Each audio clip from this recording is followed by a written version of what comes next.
고생코 안녕하세요. 비트코인 38,874달러, 이더리움 2,547달러. 오늘도 역시 루나는 홀로 선방을 잘해주고 있죠.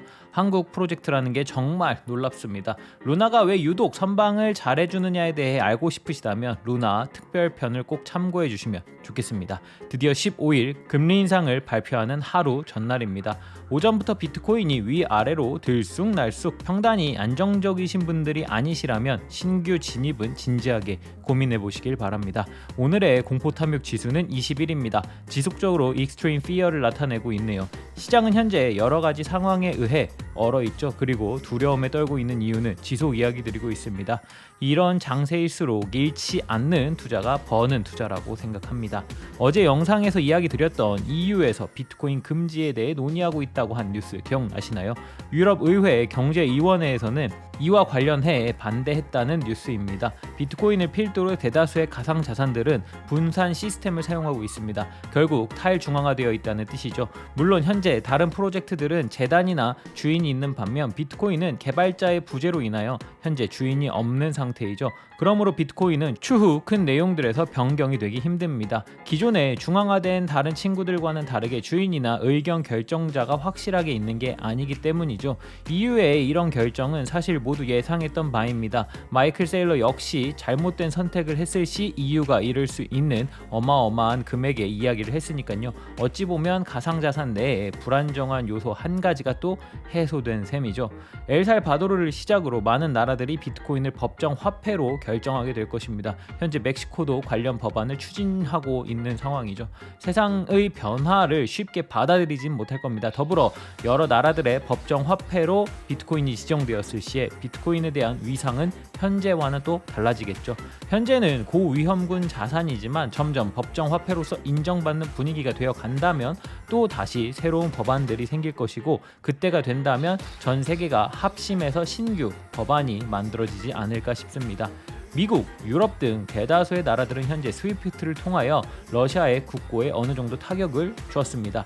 그럼 아시아에선 어떤 움직임을 가져갈 수 있을까요?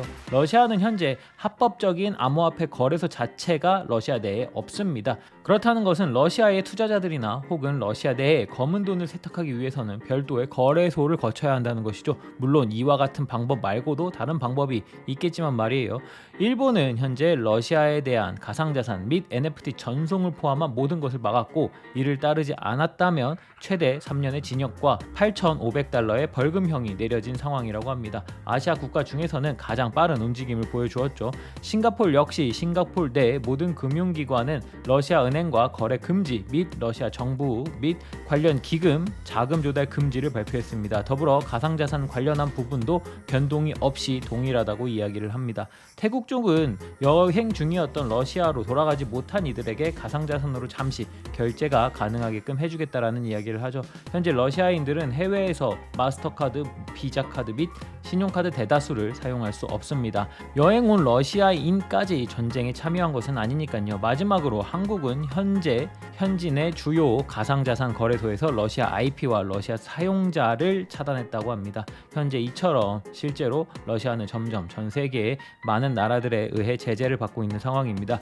이런 상황에서 어떤 움직임을 보여줄지 푸틴이 참 궁금하네요. 다만 러시아는 천연가스나 원유같이 많은 에너지를 수출하는 국가였죠. 에너지원이 아닌 밀, 보리, 옥수수, 호밀 등의 곡물에서도 많은 수출을 하고 있는 러시아입니다. 그리고 러시아는 현재 세계 최대 밀 수출 국가이죠. 우크라이나 역시 마찬가지입니다. 전 세계 밀과 보리 수출량의 3분의 1은 이 두 국가에서 책임지고 있다고 봐도 무방한데요. 현재 전쟁을 진행하고 있는 두 국가, 결국 곡물 수출량은 줄 것이고 어쩔 수 없이 가격은 올라가겠죠. 에너지원과 마찬가지로 곡물 역시 음식에 대한 부분이기 때문에 전쟁이 장기화된다면 물가 상승은 자연스럽게 추가적으로 다가오게 될 것입니다. 내일 우리는 미국의 움직임을 기다리고 있죠. 그들도 이를 모르지는 않을 겁니다. 점점 고립되어가는 러시아, 그리고 양방의 피해는 누적이 될 것입니다. 이 와중에 러시아산 값싼 원유와 상품들을 매입하겠다는 나라가 있네요. 인도입니다. 인도 역시 원유의 80% 이상을 수입해서 사용하고 있고, 현재 러시아산 원유의 수입 비중은 2에서 3% 정도밖에 되지 않았다고 합니다. 하지만 현재 국제 유가는 기존에 비해 엄청난 상승을 한 상황이죠. 인도는 현재 군사적 측면에서 러시아와 밀접한 관계를 유지하고 있는 중입니다. 미국 측은 인도에 적절한 거리두기를 해주었으면 좋겠다라고 이야기를 하지만 인도는 현 상황에서 러시아 원유나 상품의 수송이나 보험 가입에 대한 부분이 일정 부분 해결이 된다면 적극적으로 받아들인다는 뉴스가 나오고 있죠. 미국과 유럽 쪽에서 러시아에 가하고 있는 압박이 조금씩 탈출구가 찾아지는 것 같기도 합니다. 전쟁의 장기화 원치 않습니다. 빠른 타협이 나왔으면 좋겠네요. 3월 15일 저는 코인생존기의 김비트입니다. 날씨가 점점 좋아지고 있습니다. 이제 낮에는 살짝 더위를 느낍니다. 다들 많아지는 코로나 조심하시고요. 그럼 오늘도 코인생존기 출발하겠습니다. 가자! 구독, 좋아요, 알림 설정 부탁드립니다. 오늘도 소중한 시간 내주신 구독자, 시청자 여러분들 항상 감사하고 사랑합니다.